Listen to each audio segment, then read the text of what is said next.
to ICU-Kyiv Career Night, which is devoted to resume writing, and we are thrilled to have Iryna Sukhorebra here tonight, who is ICU-Kyiv alumna, and she works for U.S. Embassy and has more than 12 years of experience in HR.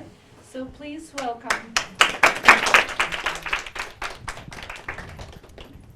Okay, thank you everyone for coming here, and I appreciate you taking time on Friday, especially in such a weather.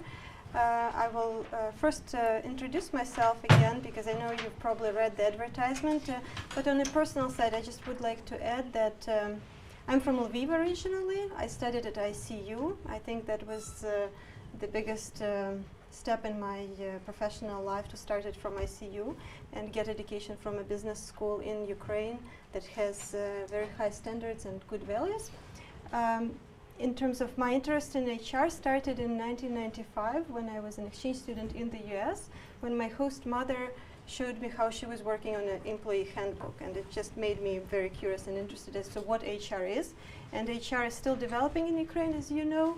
And I'm interested in HR because I do believe that HR can make a good difference in organization, and it can make a difference for a lot of people. It impacts every employee in the organization. So that's why I'm in HR, and I'm here today hoping to share with you my observation, my experience, and what I know about resume writing.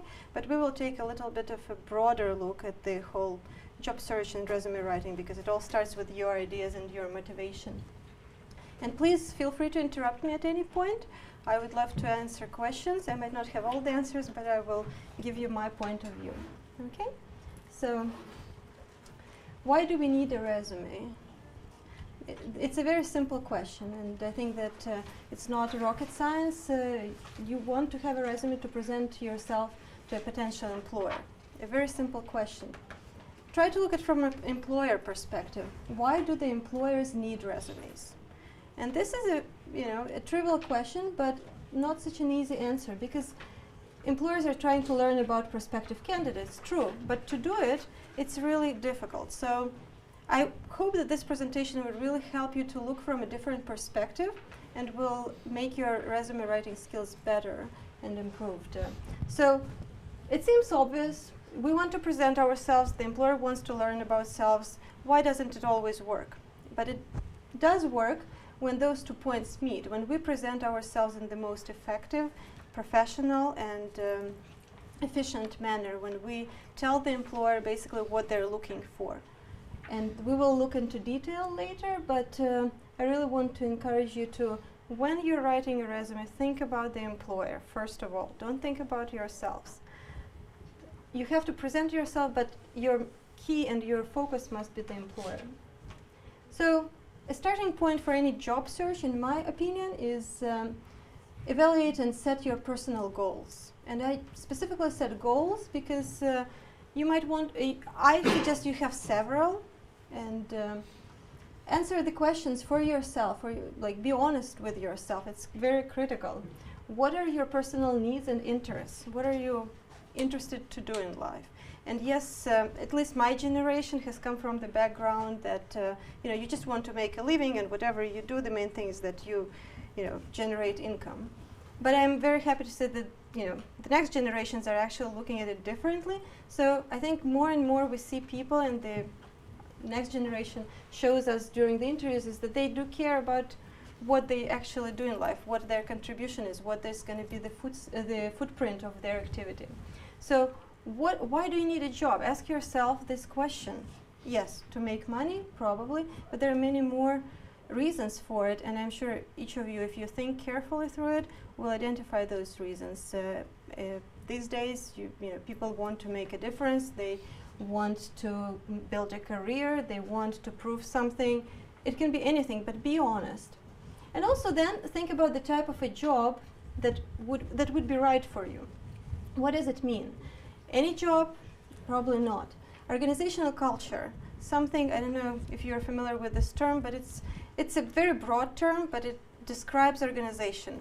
What are the values? What are the procedures? What are the holidays that are everything that what type of culture exists within an organization. It's difficult to predict it if you're not inside the organization, but if you look at the organization's websites, you will find the answers to it, because some might be very rigid and very structured and very sort of strict, and some might be very outgoing and they do parties together. You will find all that online easily if you look for it, and try to think about yourself. Where would you fit? Because you might have an ideal resume, but if you send it to the wrong place, if this place is wrong for you, you're not going to win. It's not going to be a good combination. And think about employee population, and it's an HR term, so I apologize if some of them are maybe somewhat like HR jargon. But really, what type of people work there? Do you want to be part of that group? It's age, it's demographics, it's interests, it's hobbies.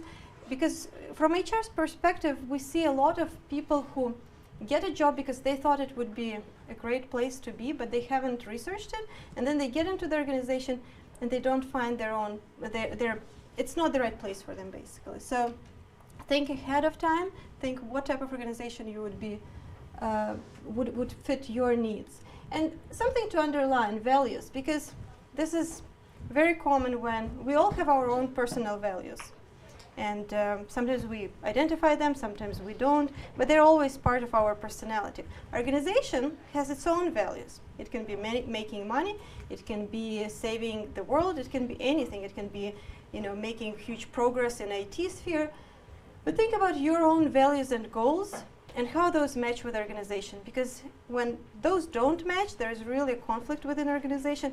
And I've seen a lot of people fail just because their values don't match. And there is a certain number of values, there's always this layer, that people give up easily. They're like, okay, they want me to dress properly and I believe in just wearing jeans, I'm gonna give it up. But there are other values that are they're core values of personality, and think about your core values and look for organizations that are right for you, because otherwise you might face a very difficult situation later on. Okay, so once you've set the goal or goals, why I'm saying goals is because with a job search, if you're really actively looking for a job, you don't want to have one goal. It should not be something like, I want to be a PR manager in this company, because then you can try for 20 years, but they just don't need such a position, or they don't have an opening or anything else. So you want to have several options, and also it's important to remember, and this is something that this is my personal belief, is that no job is what it appears to be on the advertisement. How many of you have seen situations when you read the advertisement, you get the job, you go to work, you show up totally confident you know what you'll be doing there, and then it's the opposite or it's totally different, and you think, how did this happen? It's all perception, and it's all a matter of communication. A person was sitting on the other side writing what they thought this job is about. You read it from your own standpoint. They selected you, you showed up, and then it's different because their perception was different from yours. Something came into play. A supervisor changed, the office got reorganized, things happen. And this is why I believe that being flexible is the key. It might not be what you thought or what you imagined it would be, but believe me, every job will give you opportunities to build it, because every job also is what you make it. So flexibility is, in my opinion, also a critical thing. It's a critical skill for any career, because people actually like flexible people. We all are, we all want to match, we all want to meet and to find common ground, and flexibility is very helpful. Okay, so another, it's a motto that I picked up. I picked it up from a Peace Corps volunteer many years ago when I was actively looking for a job, and she taught me, she had over 40 years of corporate career experience in US, and she told me that looking for a job must be a full-time job. And I said, well, how come? Because it doesn't take so much time. You just prepare a resume and you send it off, and they invite you for an interview. And this is what she explained to me. If you're really actively looking for a job, you must treat it as a full-time job, and you need to invest time and effort into it. Unless you do it, you won't generate enough activity and you won't get the turnout that you hope. It's not It's the opposite of sending out a resume once a week and waiting. You have to send a lot of applications, and sometimes maybe not to ideal job vacancies, but something that reminds you of what you want to do, and see what happens next. You have like my sort of, if we talk about numbers, ideally I would say that if you are actively searching for a job, try to have 2 pending applications, meaning that try to have at least 2 applications that you are waiting to hear from. One, if you get a response and it's a negative response, next day you submit another one. Of course, sometimes there might not be enough openings, especially if you are looking for a very narrow field. But for a lot of jobs, for example, administrative jobs, try, explore, and value every interview that you get, because interview is a chance for you. You might not like the company, but it's a chance for you to practice. So dedicate time to it, but not just sending resumes. Don't mass mail, of course, but research the organizations, network. This is important. This is, I think, something Ukrainians are still learning to do. You go to events, you introduce yourselves, you ask for business cards. It's okay to do it. It's actually a very good step. And I've seen people get jobs just because they did dare to go to a speaker and say, okay, I'm interested in what you're doing. I want to help. Can I volunteer? And it works. Build your skill set. If you have identified the type of work you're doing, look at the requirements, the typical requirements. You might not have those skills, but you have time to develop them.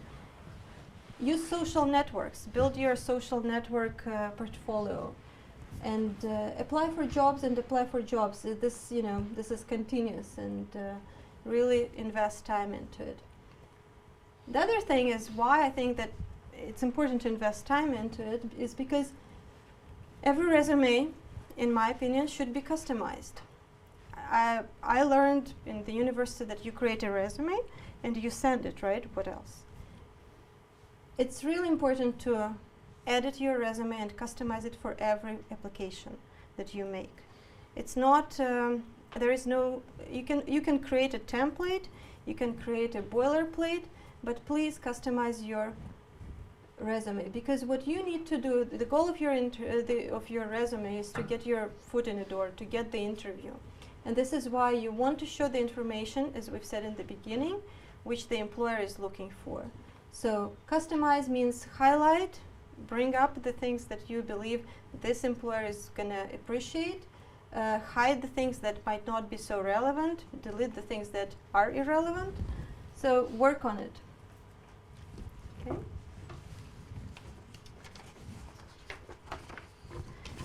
When going back to the point about taking an employer perspective, think about your audience. How many of you have actually done hiring or selection or recruitment? Is there anybody in the audience? Okay. You probably know how boring it is to look through the resumes and application forms. They all look the same. They don't present information. You want to spend 10 seconds looking at them, but you end up sometimes digging through 2 pages and trying to find meaningful information and sort through confusing messages and confusing dates. It's super boring.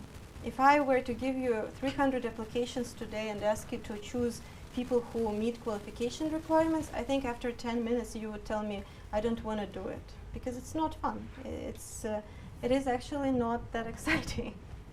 So think about the recruiter or the hiring person who is reviewing the application. Make it readable. By readable, I mean font, how it's structured. You don't have to do fancy styling. Really simple and standard works, unless you're applying for a job which has design component and you want to show that you can play with the different styles. But for most jobs, make it readable, not fancy at all. I would suggest using one font per document. This seems like a reasonable professional requirement. And you can play with bold or italic or underlining, but don't go into like different fonts and pictures and etc. Professional document, what is meant by professional document, it has to look consistent. And I'm speaking from a perspective of mostly American companies and organizations. And I know that people pay attention at how it is prepared.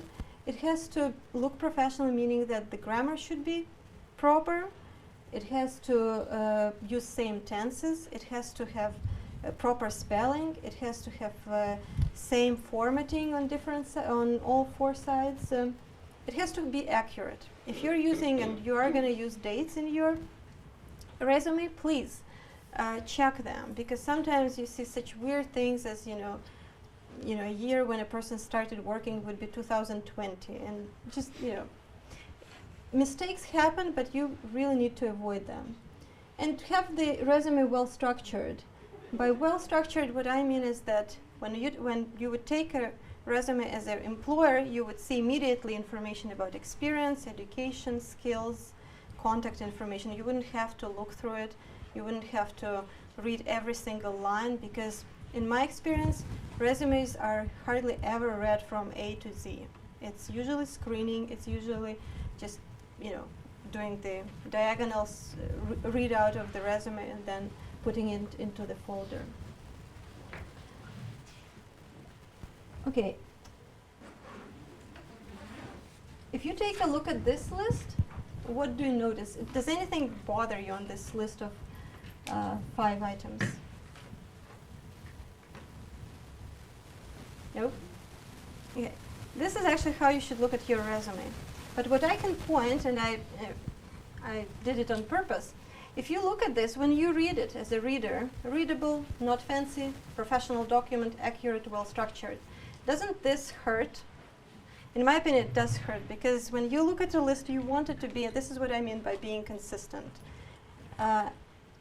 It's inconvenient when you read long lists to have something that totally sticks out, that has a different grammatical structure, that has a different phrase style. Try to be consistent. Professional would be just enough for this list. And it's also important, you don't have much space on the resume, so if you can get rid of a word, get rid of a word. Don't keep it there. Okay? Now we will look at resume blocks. I think everybody has seen those and is familiar with them. And we'll go block by block. Contact details, objective, education, experience, and skills. There can be many more blocks and different parts to the resume, but I think these are the core ones, so you do definitely need those, and then you can change the order. We'll talk a little bit later about those. So on contact details, of course, name, email, telephone address, social media profile link. This is very helpful these days, because yes, some recruiters go into pain of digging out your name in LinkedIn and Facebook, but if you have something that you want them to, if your LinkedIn profile is well prepared, you might as well help the recruiter, and they're going to appreciate it by giving a link. Email, please don't use funky emails. I know we all love our emails and they're dear to our heart, and we have been using them for, well, my personal email is probably now 20 years old, and I'm still holding on to it, even though Yahoo has changed so many times, and every time I freak out when they introduce a new layout. But if your personal email that you're listing is something like Demon 2016, or it really changes the way people see you, because when as a recruiter or as a hiring person you read it, you're like, does this person have a okay judgment? Okay, they made me smile, but do I want them to be writing to my clients or customers or to my colleagues? What type of professional writing skills they have, especially if you're applying for office jobs. Of course, I'm not talking specifically about like some maybe IT or designer professions. There might be different requirements, but try to think of how you position yourself. Your email, it's still a word on your resume. It can speak for it. And we see those, kotik and lapochka and собачка and everything on earth, and it does give us a laugh, but really it's hard to take that person seriously, at least in some big and structured and rigid organizations. So address, these days it probably is becoming obsolete, but if you're short of space, you can skip it. Telephone number, try to check 3 times at least that you included the correct telephone number. We have instances when we just simply cannot reach the person. And, it happens. People just, misspell their number and then, okay. On talking about objective statement or a mission statement, it's important to include it. And I think that sometimes they're very fancy, sometimes they're very simple. I prefer simple, for example, up to the point in 1, maximum 2 sentences. But this is your pitch. You want to make that pitch clear and direct. And please include the title of the position or the office if it's just many vacancies that you're applying at the same time. But indicate, because the recruiter is going to have 100 of those files, and if they don't you don't want them guessing which position you're applying for. So this is why, in my opinion, objective is important, because it does link it's the first point at which your resume is linked to the job that they have. It has to be short, and it has to state your mission, your goal, your professional aspiration. Okay, moving to education. Dates of study or dates of graduation, of course, you want to include those. Degrees and courses taken. These days, education is becoming less and less formal. We have courses on Coursera, online education opportunities, but and people take advantage, and it's great that people do take those courses, but that makes a list of courses giant. So look at the list of courses and include the ones that are relevant. You don't need to include everything on earth that you've studied. You don't need to provide a year when you graduated from high school. It's not relevant, really. Employers do not really care about when you did that. Something I wanted to go back actually to contact details. Please, at least for Western companies, I would advise against listing personal data such as marital status, age, kids. We get a lot of descriptive, narratives about who is married to who. It's weird, it takes space, and it's unnecessary. And you really don't want to be judged by the fact, are you married or not? Are you, how old are you, etc. A recruiter can usually figure out that by the dates of your study. If you list your first degree, that's obvious. Okay? So courses taken, take a look. You might have taken a lot of really smart and great courses, but list the ones that are applicable. Experience. Chronological order is very important, because it hurts to be looking through a list of experiences where you cannot make sense of which one was when, and if the last one is at the very end. I suggest that start from the most recent one. We'll look at the structures, but it's easier to understand when we start from now and we go backwards. Be careful with dates again.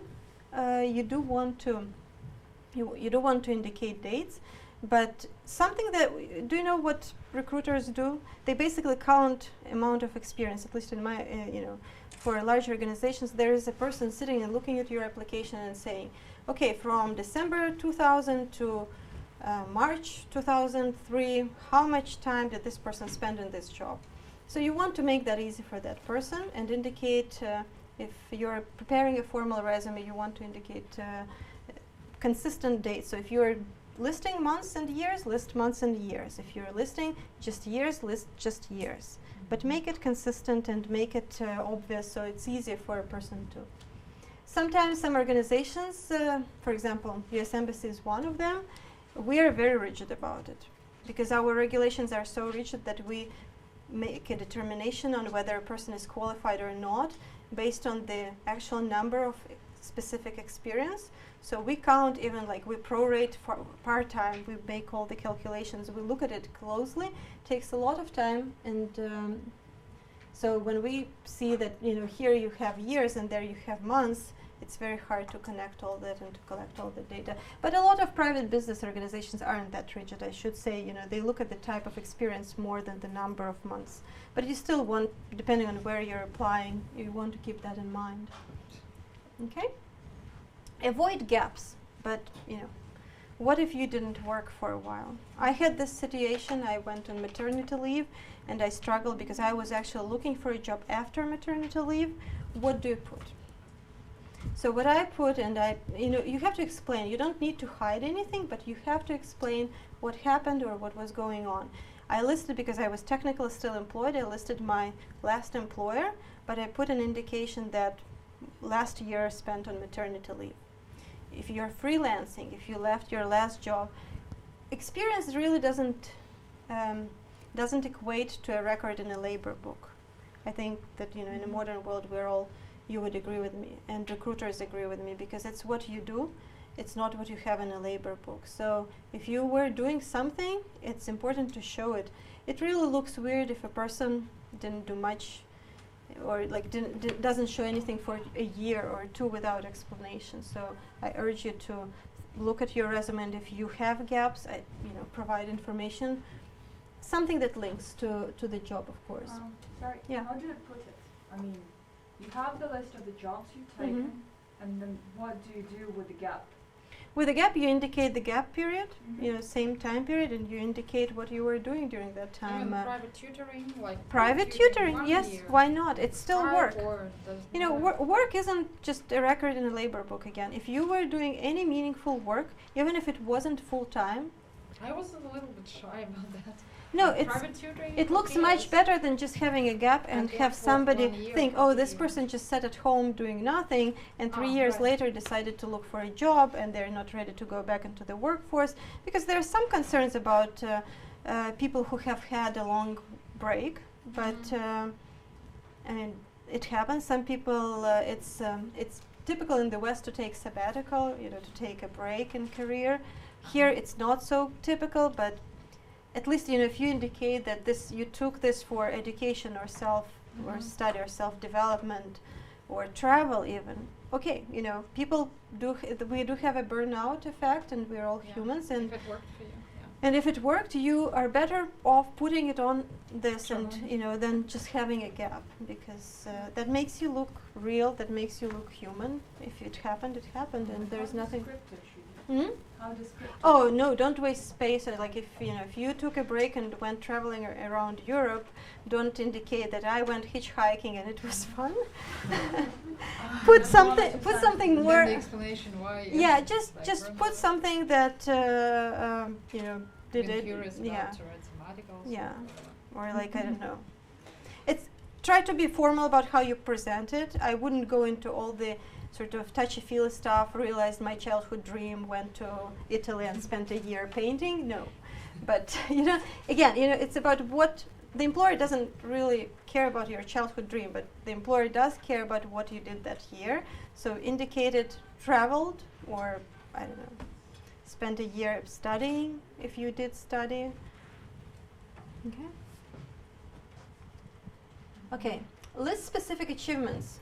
You want your experience to show that you have achievements, and I hope nobody thinks, oh, I have no achievements. We actually hear this, it's a tough question in the interviews for some reason. I've seen many people fail answering this question, because you ask them, what are your major achievements? And people go like, don't think of achievement as, if you haven't built a Chernobyl sarcophagus, it's not, small achievements count, and it can be that you introduced a new form in your last job. Which it can ones? A new cake to bake at home while well having a gap, or what? Which achievement? well, if they have to relate to to work, it shouldn't be personal. For example, if you're presenting your previous career, okay, I can relate to it. I was sorry. I was looking for a job. I was doing a couple times. I did quite weird switches in my career. And once I was working at the NGO, and I was applying for a Big 4 audit firm. Weird switch. People don't usually do it because they go straight to the Big 4 from university. And so on my resume, when I was showing my experience, what I did, I listed my achievements. And my achievements, I was an administrative assistant in a small NGO. I listed that I introduced a filing system. I collected the first what manual. you did. So What you achievements, can do. what you Can do. achieved, the results, the outputs. It's great if you can quantify those, especially for businesses. They like to see numbers, and don't be shy about it, because sometimes we think, oh, it was a team that did it. I had just a small part. It's okay. Indicate that you were part of the team. Indicate that contributed to creation of the biggest something, or the. So did you describe the whole situations? Well, you can describe a whole situation in a short phrase. You can say, for example, what I did in my first job, which was like I was applying for an audit position, which means reports, and collecting information. So I showed that I worked with 10 regional centers and introduced a system to collect data and produce reports on timely manner. It was 3 bullet points, but it was what the employer wanted to see. So you can take pretty much any experience and wrap it in the right way to present it. You just have to think from the employer perspective. And volunteer experience is also a good thing to include. Really? Yes? I've heard about this, but it's the most point about the Western companies they're hiring. About our companies, I don't think so. Especially if you're missing. Sometimes I read like you can miss this part if you were Well, volunteering. it depends. If you have, like, for example, my resume now, you'll see it is super long. So I'm not going to include a line about my volunteering experience for a year in art gallery. But when I was younger and I was looking for a job and I was missing experience, I wanted to show that I have customer service skills, and that experience was perfect because that's where I dealt with customers. So it's situational. If you don't have enough, you can include it. If you have a gap, you can include it. I think this year, in this age, I think in Ukraine, people are much more open toward volunteering than back in 1999 when I was listing volunteering. It was, for a lot of Ukrainian companies, I think would be strange, but these days we all know what volunteering is. We've gone through a great, we've stepped up in this regard. Okay? So, quantify. Really, don't be shy. If you don't have a specific number, make an educated guess. It's okay, I don't think that you will ever be questioned about it, and you can say this was my estimated guess. I didn't know how many files were in the system that I created, but I knew there were like 200 or 300, so I could make a guess. Okay? Don't be shy.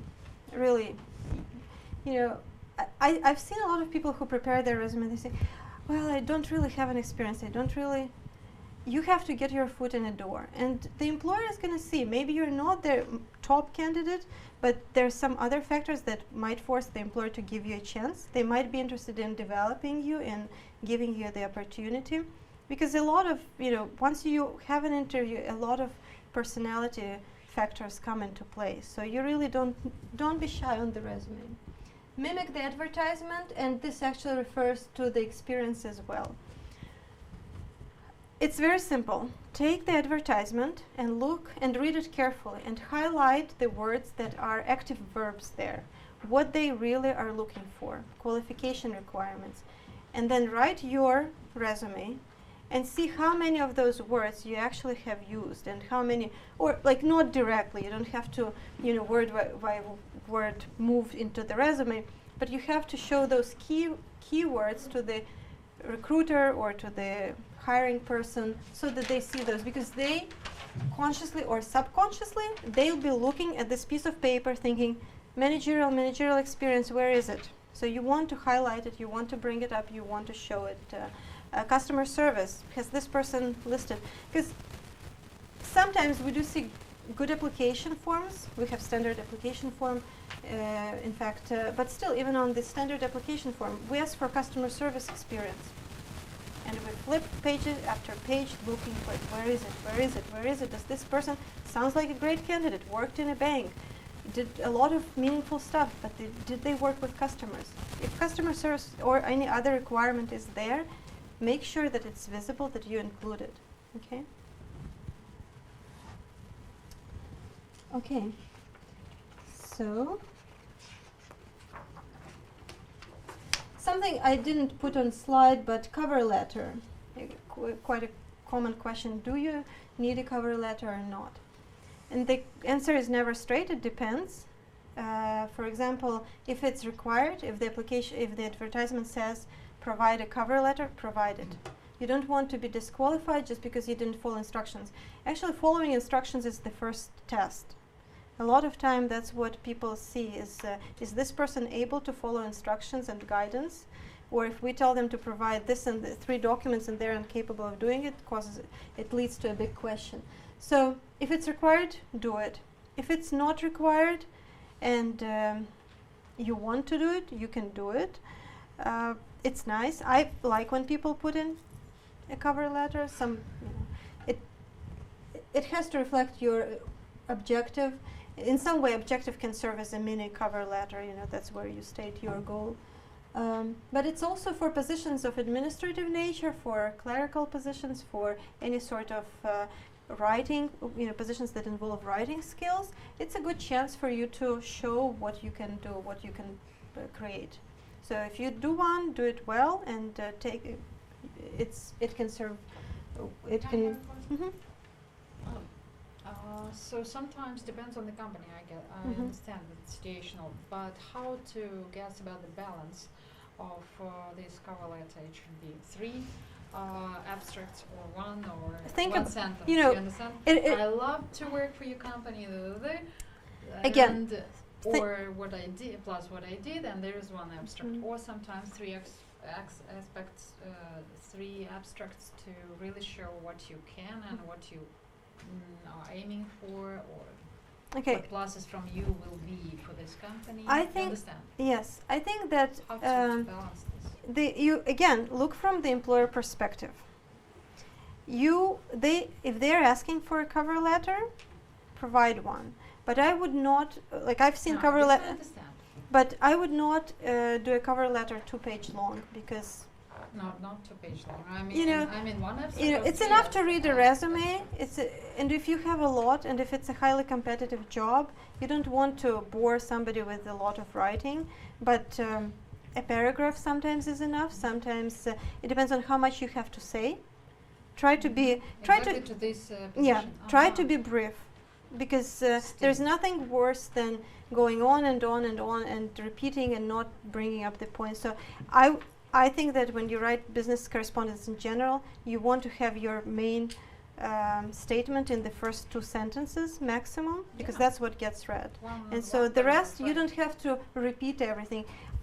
Look at your resume and think which points you really want to highlight. Mhm. If we go back to this experience, writing skills, customer service skills, translation skills, for example, and present it in the first 2 sentences, and then you can have a polite sentence in the end. What you've done, you've shown that you know what business correspondence is about, you've highlighted those skills, you've sort of gave it a sort of more personal touch. Still In the the brief but the best. but brief Uh-huh. brief is better than long. Okay. Mhm. Can you give some tips to make the cover letter eye-catching?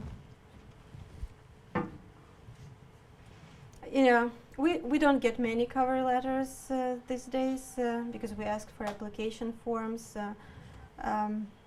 To me, and it's personality driven. To me, it has to be short, professional, and up to the point.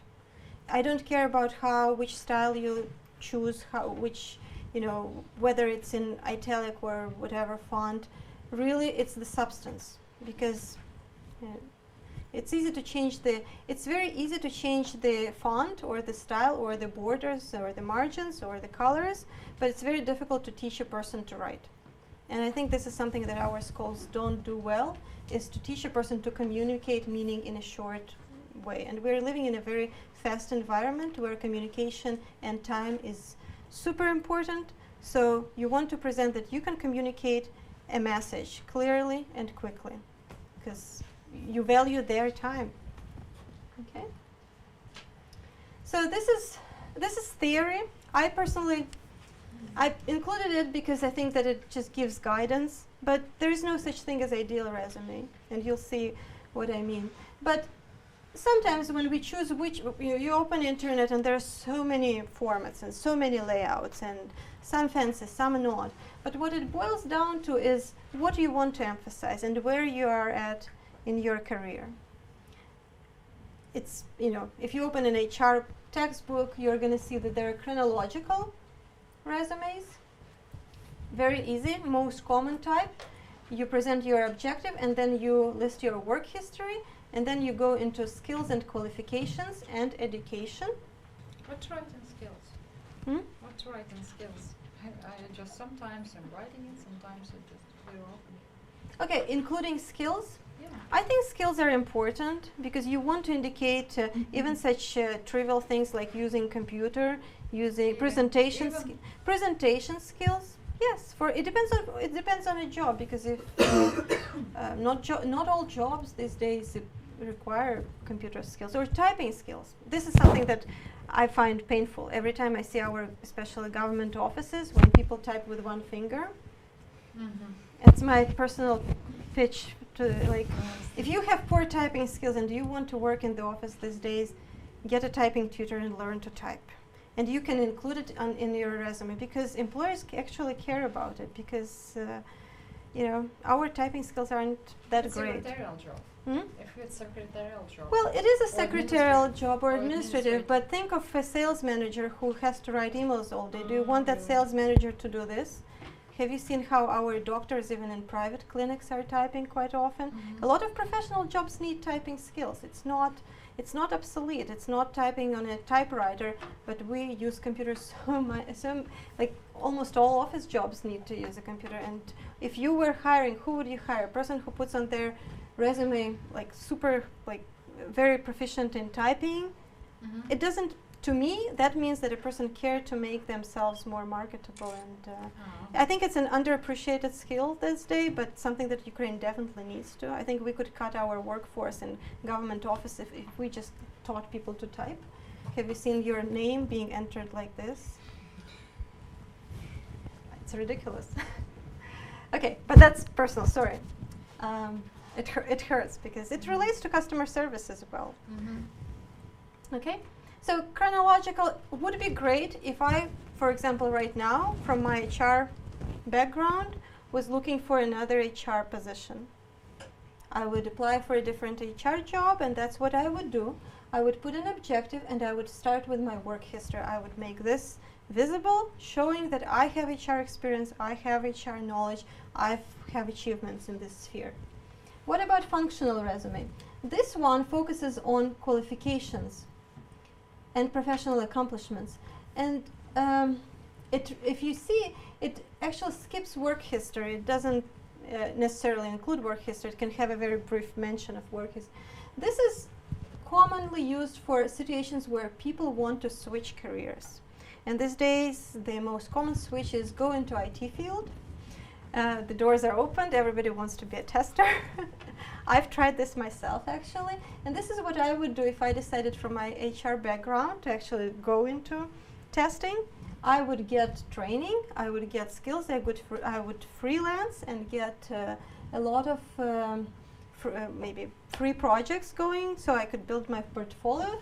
So I would list my skills first, and I would also list my accomplishments by providing links to the sites that I've developed. What would I do with my HR experience? Where would I stick it? Because technically it's irrelevant, and who cares what I've done? But I also don't want to appear as a person who has no experience. So I would personally, since I have experience, I would show this at the very bottom, saying 5 years from this year to this year, HR specialist, etc. I would very briefly indicate it. But what I really would want to work on would be objective. I would want to put in my objective that I'm looking to start a second career in IT as a professional tester of software applications. That's how I would do it. And that way, you answer the questions before the recruiter even has them. It's much better than just, putting only summary of qualifications and just saying I have testing skills for this and this software. Does that make sense? Okay. Combination. This one is basically a mix, and this is where you want to sort of make a twist in your career when you decide, okay, I've been doing HR, now I want to go into consulting. I don't want to be an HR manager, I don't want to be an HR assistant, I want to be a consultant, I want to go and tell other people what to do, or I want to be a trainer. This is what I would do. I would put an objective where I would specify it. and I would provide summary of my qualifications and professional accomplishments and emphasize those. But I would also, because I'm not stepping as far, I'm not making a radical change, but I would include and like spell out my work history as well. So that's basically is a combination of both, and you can use it for these purposes. But really, this is not rocket science, and when you think about what you're doing and analyze it, you will come up with your best method, because you don't have to follow any of this rigidly. You don't have to, go letter by letter. This is just guidance. There is really no such thing as ideal resume, because if you have to customize it for every job, every time you should be creating an ideal resume. Okay? A big question is to include a photo or not to include the photo. And I think that everybody who has recently prepared a resume has been puzzled by this. If you're applying for a Western company, a professional or like international organization, I would say don't bother including photo. You take space and ask yourself a question: do you really want to be judged by the looks? What if I'm a mean person sitting on the other side and I just don't like people with brown eyes? Subconsciously, nothing I can do about myself. I just don't like that. It can happen, we're humans. We look at things from different viewpoints, and you don't want to put yourself in a position where you lose points. So it's better not to show how you look till you appear in the interview. In the interview, your appearance does matter, but at the resume stage, it really doesn't. It's the professional qualifications that matter. So, we do see this. People provide their photos from last vacation, from wedding, because that's the best photo they have. And seriously, people do it. So I know it sounds silly, but if you decide to include a photograph, use a professional one, especially if you're applying for office jobs. I've seen we don't have quite often artistic or creative jobs on our list of vacancies, but what I've seen, we were looking for a designer one time. It was a job with creative component to it, and we had a person who provided the application, a resume, and the cover letter of the resume was like a huge photograph of this person with like some additions to it. Basically, the person was showing that he or she could use the different tools and play with the photograph. But it was very weird. It was, if I recall it, like it was some animal with some strange hat on. Bizarre. And after looking at it, really, like the resume looked great. And we did interview the person, but there was this like sort of alarming bell thinking, he's strange. So unless you really don't want to come across as strange, don't experiment so freely. And again, look at the organization. Maybe it is a wild startup and they're all super creative and there's just 3 of them in the office. At that point, you might not even need a resume because they're not formal. But if you do, because that probably would be the appropriate situation. But if you're applying for a big organization, international, etc., think twice about the photo and how you look on that. Okay, I want to ask if you can give me we'll look at 2 samples, because I was asked, people I showed this to before said, well, we want to see the example because everybody thinks there is an ideal resume. I don't believe in it, but I found one good example in my opinion. Not ideal, but what I liked about it, if you can make it so that, okay, I need to maybe scroll up a little bit. So if you look at it from a distance, you see the structure, and that's what I find appealing. This is what I call a well-structured. You don't have to look for experience. It's right there. The company name is bold. The description of the job is there. Bullet points. It's not complex. You don't see many styles or anything. Education is at the bottom.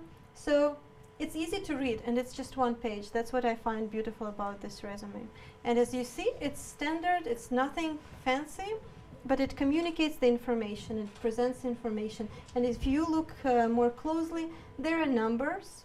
Like, that's impressive. Generated approximately And a person is using a word approximately 452,000 in annual savings, or those things are impressive. So include numbers. This section lists skills. It takes few seconds and you find information that is catching. This is what is great about this resume. And this person, if you look, had quite a lot of experience, but it still fits on one page, which proves the fact that you can do it on one, maximum 2 pages. May I ask you a question? Sure. Well, it may sound a little bit rhetoric, but nevertheless. For example, if a person works as an interpreter, Mm-hmm.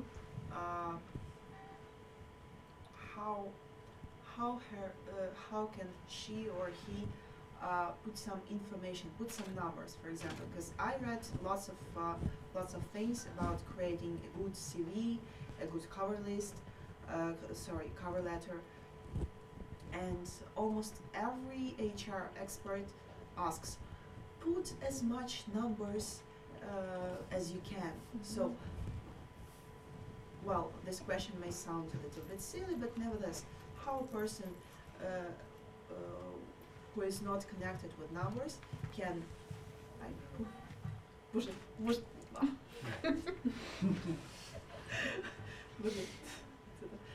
how a person can put some Numbers. some information. For example, can she or he put the number of like how many times she interpreted, Yeah. how many letters she translated, Okay. And how many nights how she can spent. Yes. I'm So on the if same they- point. I was Mhm. working as an interpreter. Well, and So how? about skills, right? Yeah. I mean, What? they I want think- to How many see some nights we are concrete, writing or what? concrete dates, like concrete numbers. Okay, how a person that works in humanitarian field can put this information. In skills. Yes. Okay, Your Well, skills. skills Not skills only- are ah. okay. Oh, It's okay. it's okay. quantifying is the question. Yeah. Mhm. How do you quantify things? Well, first of all, if you're a freelancer, you can indicate number of customers you've served. Like you indicate the time period and you provide Oh, really? interpreted or translated for X number of customers. For 1,000 of from- customers during for from 3 years, various or from what? various fields, or because if you want to show that you didn't just translate for military or defense sector, you also translated for medical or whatever field you want to show that you had diverse experience. I would also, for example, sometimes you don't specify the number, but you say annual reports or complex articles or scientific papers, whatever you translated, by making it sound important and heavy. And I also, are you Not meaning the like numbers if still, you're but not talking the about just a numbers, pure see? translator job, written translations? Is that what you're referring, or also oral translation? Oral. Well, Oral. oral- And- Oral. I'm okay, talking about oral. So if we talk about interpreting, there's much more to quantify there, because What?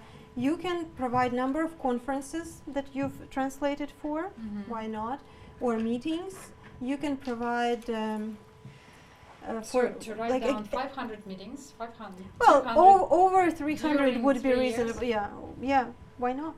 If I sometimes worked for 16 hours, if it's That right, would be as that well. would be 16 something hours like during half provided simultaneous translation or consecutive translation over long periods of times, or such as so many you days can or months. or like you don't have to be so specific, but say like long or like several days of events or something like this. Indicate that it wasn't a 2-hour meeting. If you really had that experience, indicate that you have this ability to do long hours of translation. Also for interpreter jobs, I know that there's a lot of qualified people doing those jobs. It's never just an interpreter or translator Yes, job. but we don't You know what provide to write. administrative assistance quite often. You schedule things, right? Right. You make phone calls, you make Everything. cold calls. Management. Include it. Don't think that if you are saying that you are a translator, you only can put translating and writing under it. Include everything.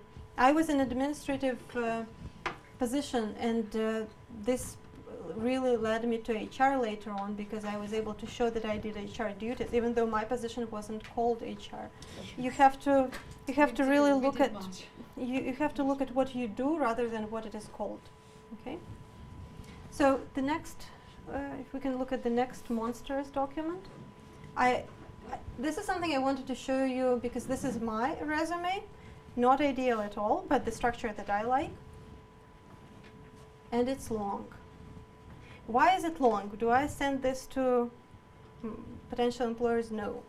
What I do, I use it as a boilerplate. This is where I put everything. I've pretty much sat down and looked at everything I've done in my career.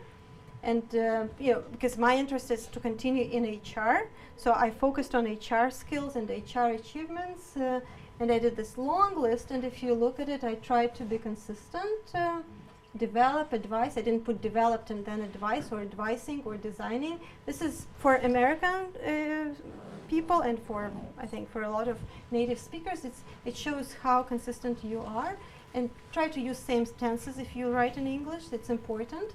Quite often overlooked, but it shows how well you know the language. And then if you can keep scrolling down. So I worked for Peace Corps, and this is what I've done with under Peace Corps. If you look at it, the structure, in my opinion, is easy because it's months and years, position, and the company. And then I go into this experience. Oh my gosh, this is long, right? And then I have that volunteer experience. Then I go into education. By the way, if you're listing education, see, for me, I'm still going through the education program. I'm listing it as ongoing. Don't, because it really plays a negative role when you list your education as completed, and then at the interview you tell, oh, by the way, I'm still taking classes, and it comes up. It really doesn't look nice. So put it, if you haven't completed the degree, put it in. But if you are, for example, this is my International Christian University. This is where I completed the degree, so I put the degree in. Then I have languages, computer literacy, achievements, trainings, references, everything. So this is my boilerplate.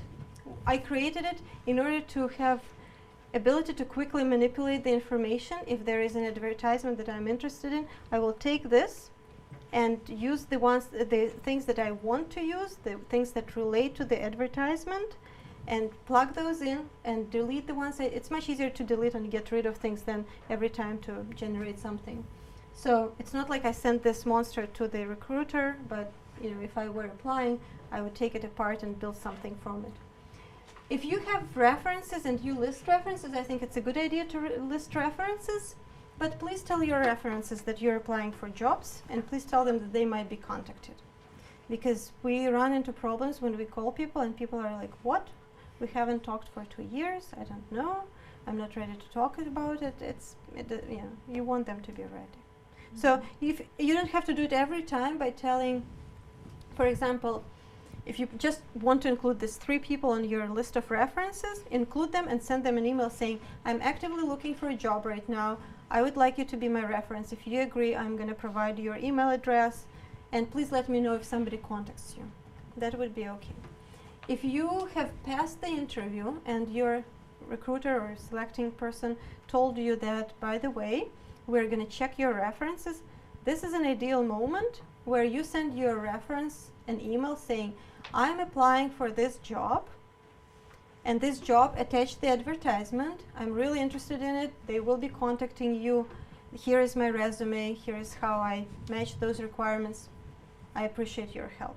Because that way you make them prepared. They don't have to guess. Because if somebody calls me and I haven't, and I don't know that you're applying for a job, I'm going to say, oh yes, I worked 5 years ago with this person.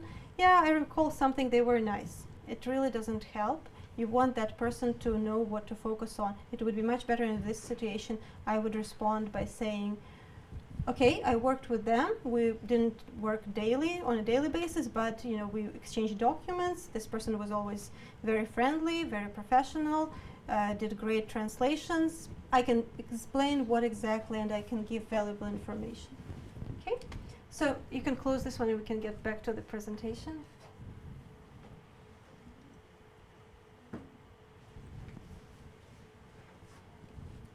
Do I need to? We're almost done, and I just want to summarize a few things just to repeat and reiterate. So be flexible.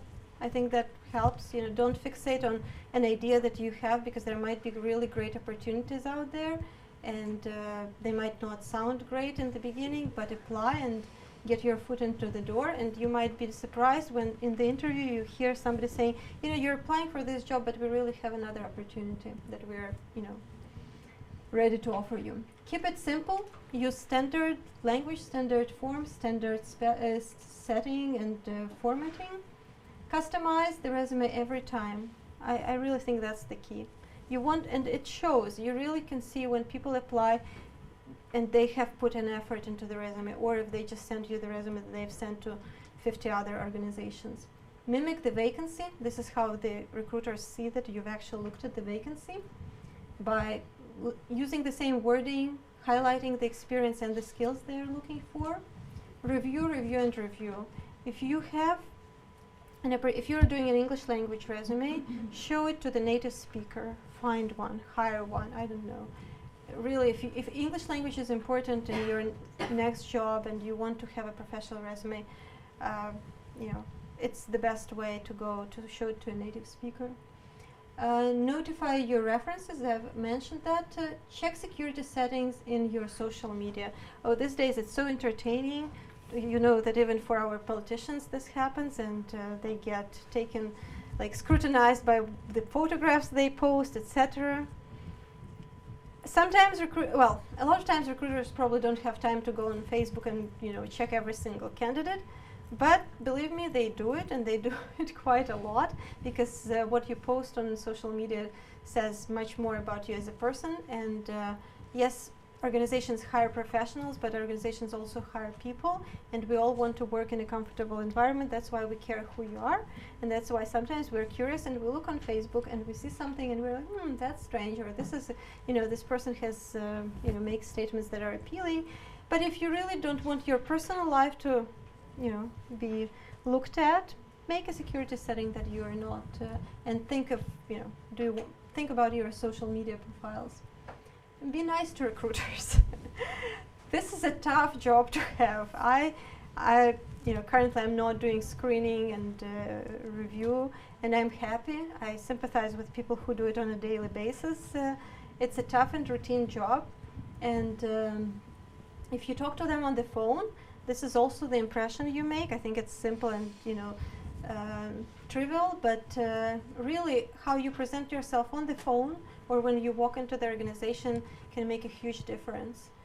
Because that recruiter or that person or the guard who opened the door for you, or the person who was standing in the hallway while you were preparing, is going to have an impression. And, you know, information in organization travels in wild ways, and you might be surprised that somebody made a statement about you and you never even thought they were looking at you. So once you speak on the phone or have any contact with the organization, try to be as professional as possible.